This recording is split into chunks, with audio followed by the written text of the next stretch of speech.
Welcome back to the channel. Let me show you really quickly how I update my MCU firmware. So if we go back to our machine settings here, you can see that my host software is updated to 0.12.0-103 and my MCUs are lagging behind. So I have the SKR Mini here, and I have the Mighty Board clone as my Atmega Z. So we're gonna focus on Atmega Z. Let me switch over to my command prompt and SSH into my computer. So we're just doing this real time.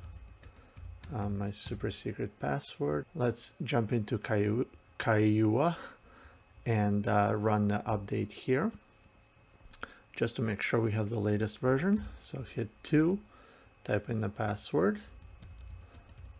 Again, super secret password. Everything looks like it's up to date, so we'll hit back and then we'll compile. So go to advanced 4, build only. And it's already preset, so everything is here. I have Atmega AVR 2560, so all I have to do is press Q, and it's going to recompile the firmware. While it's doing that, let's jump over to the printer and just shut off Klipper service here on this machine here. And while it did that, I'm going to show you where you get the MCU ID, which would be 5, and USB. And you can actually see that there is the USB MakerBot Industries, their replicator, which is funny. 12 years and they haven't updated the bootloader. I don't know where this information is exactly, but it's the original MakerBot, even though FlashForge has copied it. So let's back out of this and quit. And notice that I already shut down the Klipper service. So then I use the up arrow just to cycle through the previous commands. Here we are. So we're going to run this command, which has my serial ID for the replicator that I showed earlier, and we're flashing. I don't have to get up. I don't have to go to the printer. I don't have to push any buttons on the printer control board.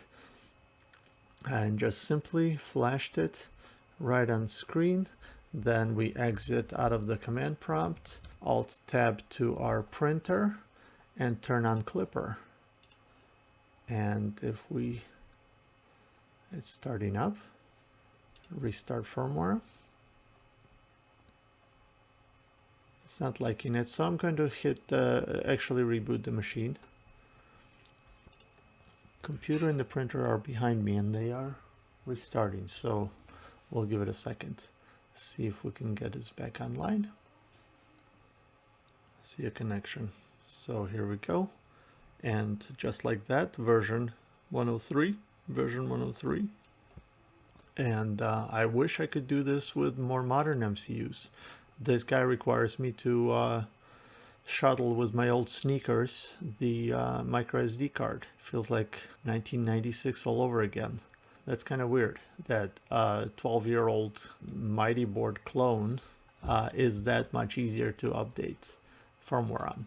Now, even though I have a mismatch in firmware, if I go to my dashboard and home,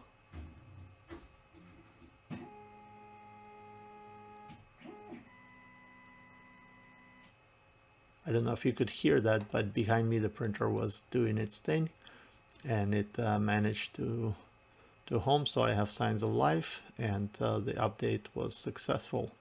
Now when I get a chance, I will flip the machine, pull the SD card out, and do this whole thing manually. But my pet peeve, why this ancient Atmega is so much easier to flash, I don't know.